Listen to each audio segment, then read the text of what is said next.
Bienvenidos a su Escuela Crítica de Ciencias Sociales. Es un gusto estar nuevamente con ustedes, eh, pidiendo disculpas por la ausencia que hayamos tenido últimamente. No habíamos podido estar presentes debido a diversas situaciones que estamos viviendo, ocupados en diversos proyectos y parte ¿verdad? De la formación académica también que nosotros tenemos porque estudiamos. Entonces no habíamos tenido tiempo de grabar. Y pues estamos de nuevo y hoy traemos un tema súper interesante. Hoy venimos a hablar de una biografía y de uno de los personajes más grandes, que podría decirse que ha producido la historia de nuestro planeta Tierra, que es Isaac Newton. Una persona muy controversial, querida, amada, odiada, pero sin duda una de las mentes más brillantes que ha producido la historia. Estoy con mi compañero Ezequiel Solís Méndez. ¿Cómo estás, Ezequiel? Sí, todo bien y siempre abordando este tema, ¿verdad? Tan importante que es la biografía de Isaac Newton. Entrando un poco en materia, Isaac Newton representa la revolución científica de los siglos XVI y XVII. Es interesante porque en los años primarios de él, digamos, no se conoce mucho sobre él. Nace en la Navidad de 1642, ¿verdad? En la mansión de Wollstonecraft. Es interesante que el mismo año en que él nace, que es 1642, es el año en que otra mente, en este caso de Italia, que Galileo, muere. Y esto es importante porque más de algún historiador ha hecho un paralelismo entre estos dos personajes, tanto Isaac como Newton, ¿verdad? Entonces, él tuvo una vida larga, vivió alrededor de 85 años, es decir, una vida que le permitió desarrollarse, no solamente intelectualmente, sino desarrollar algunas de sus teorías, que como veremos más adelante, tuvo inconclusa, ¿verdad? Antes de 1642, Newton, es decir, de la rama tanto paterna como materna, había crecido en una familia que, si bien es cierto, tenía cierto estatus económico en aquella época, en la Inglaterra de aquella época, en la Britania, también es cierto que carecían de formación académica seria, ¿verdad?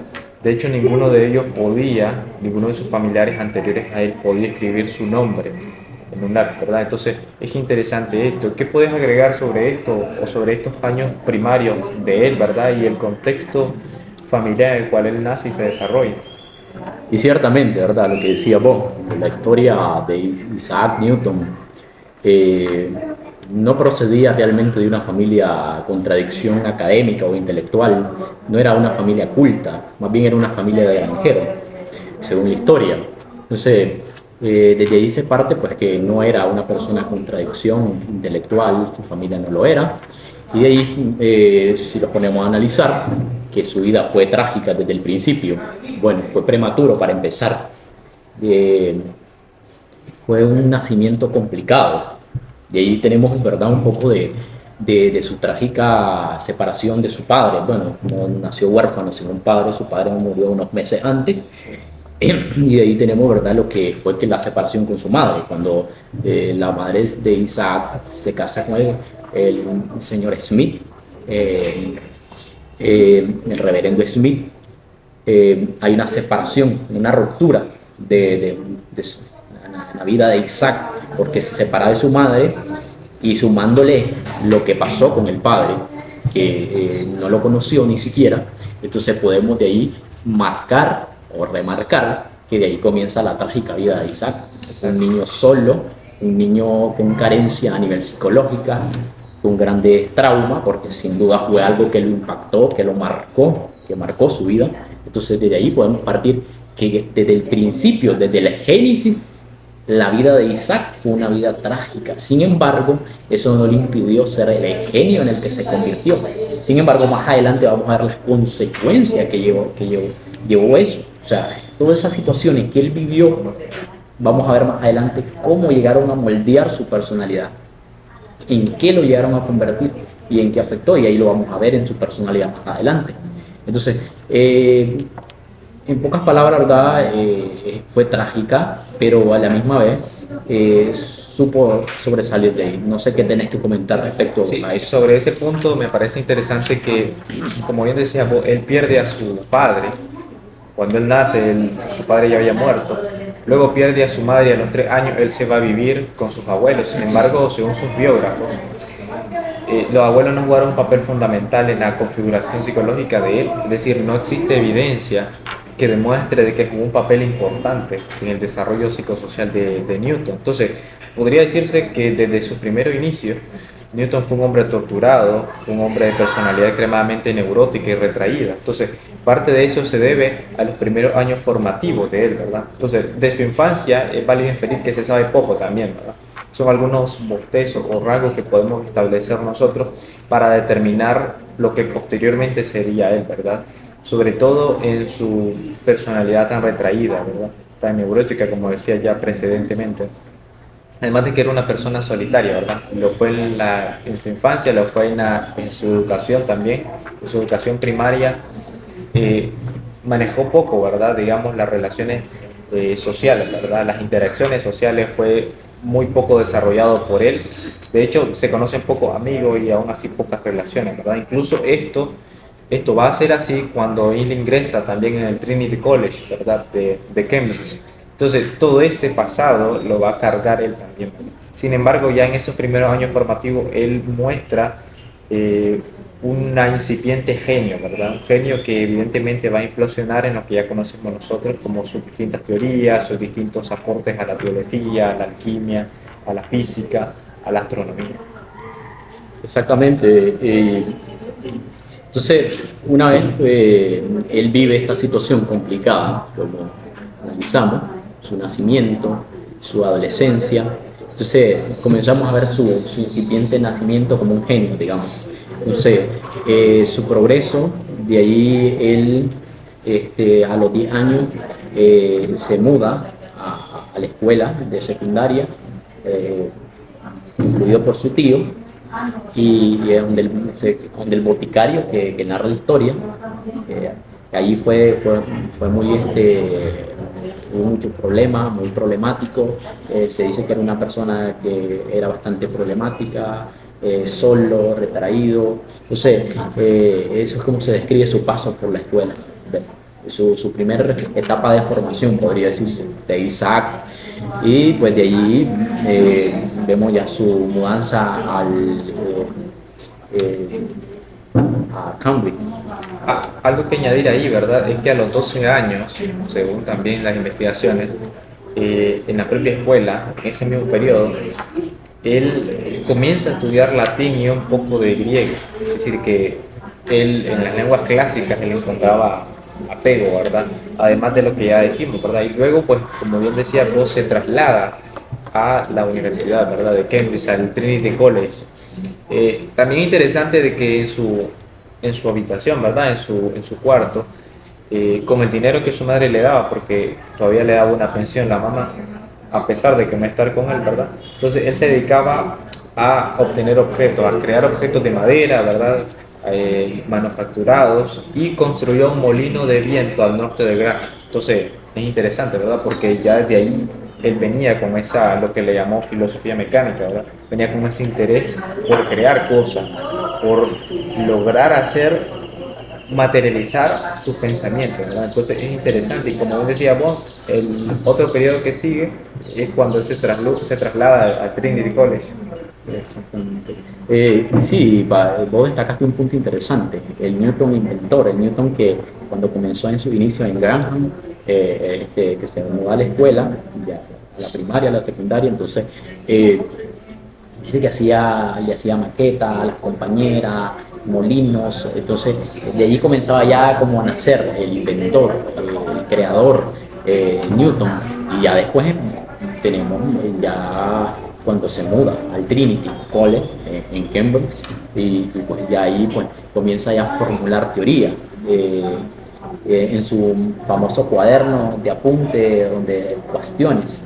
Entonces allí era como su cuaderno donde él apuntaba a sus teorías, donde postuló muchas teorías, la teoría de los colores, el cálculo. Entonces de ahí comienza ya a nacer el Newton ya más intelectual, el que más aporta teoría, porque acordate que en ese momento cuando él llega al Trinity College de Cambridge, entonces en ese momento Cambridge estaba un poco atrasada, estaba atrasado en ese momento, estábamos hablando que se estaba viendo la revolución científica, anteriormente con Johannes Kepler, con Galileo Galilei, y entonces estaba un poco atrasado porque se basaba todas sus teorías en lo que era Descartes, en lo que era Aristóteles.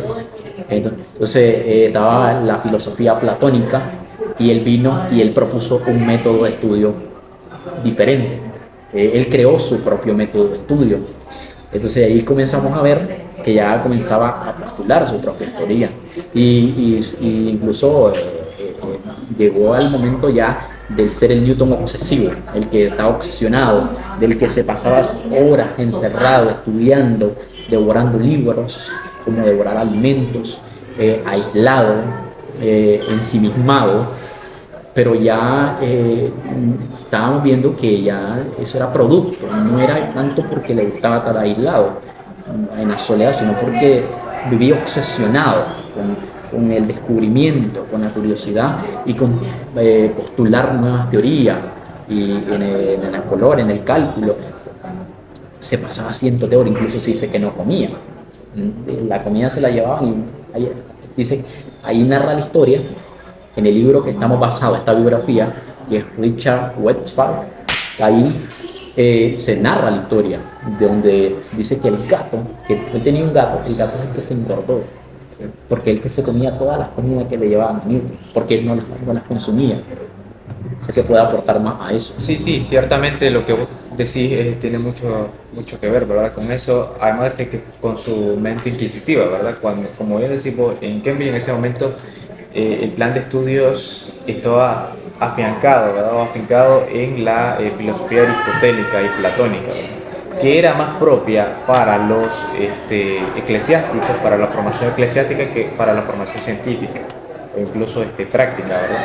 Que Newton lo vio insuficiente, que tuvo varios desliz, ¿verdad? Que él creó su propio plan de estudios, y además de crear su propio plan de estudios, es interesante inferir de que la universidad se lo permitió, ¿verdad? Porque es decir, él miró insuficiente y encontró en los estudios de Galileo, de Kepler, del propio Descartes, encontró una forma en la cual él podía saciar un poco su curiosidad, incluso estudiar Pitágoras también, ¿verdad? Y las matemáticas de Euclides. Entonces él encontró un poco mejor esa formación griega clásica, incluso purista, que la que se daba en Inglaterra en aquella época.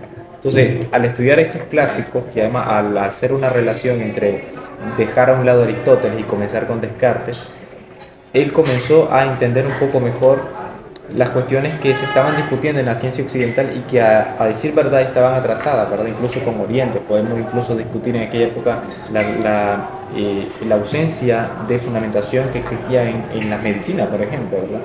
Que lo refleja muy bien otro autor, que es Noam Gordon, en un libro, que es una novela que se llama El médico, ¿verdad? Entonces todo esto tiene relación, y Newton establece esto, ¿verdad? Y hace su plan de estudios, como decía vos, y muestra su genialidad, que es la que ya conocemos, que él aborda temas como la alquimia, la teología, la física, la propia química, y un sinnúmero de ramas también, ¿verdad?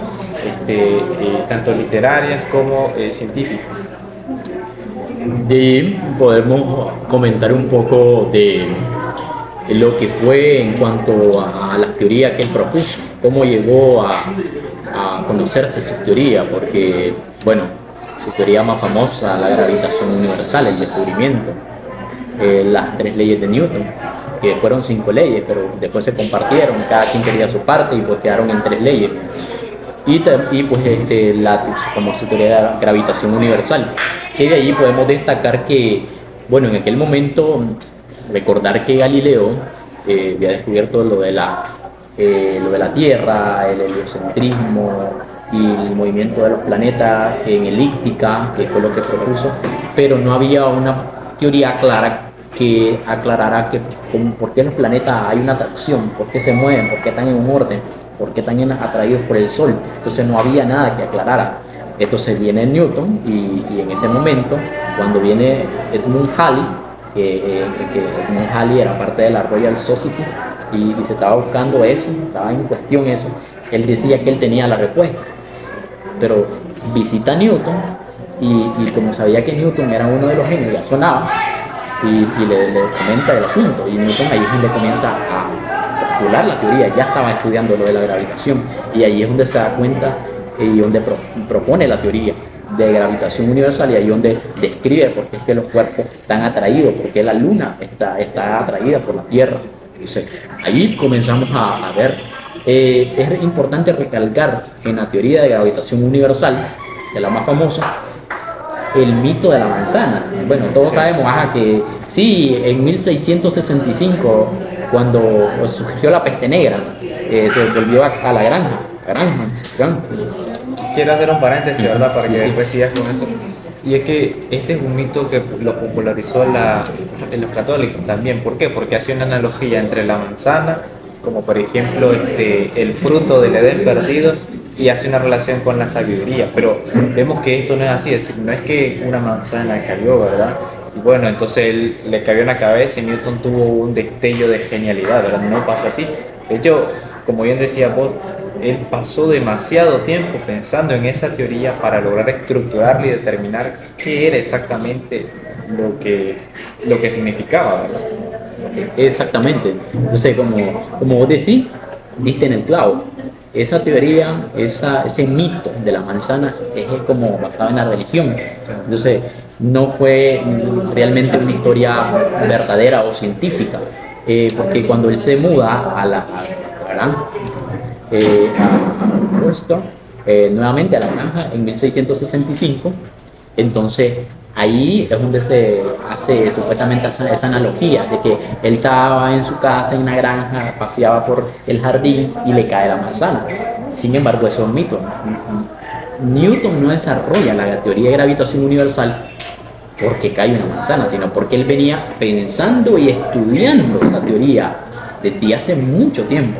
O sea, ya él venía, eso no es un destello de genialidad, como decir, no, Newton ya venía formulando y pensando, sí, esa estancia tras la peste negra, durante la peste negra, le ayuda, ¿verdad? Por acá estar aislado en Boston, entonces le ayuda pues a comenzar a formular las teorías, a darle más profundidad, a darle más análisis, y pues sí, en eso sí, porque incluso allí hasta se propuso otros tipos de teorías.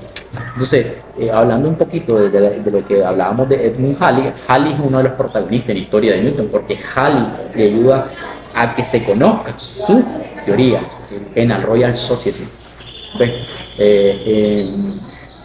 Que en un momento fue cuestionada bastante, y que él se conoce por el telescopio refractor también que creó, que lo felicitaron la Royal Society, entonces lo felicitaron y querían su instrumento, incluso hicieron como un tipo de esquema de cómo se componía su telescopio, por eso es que a él lo conocen.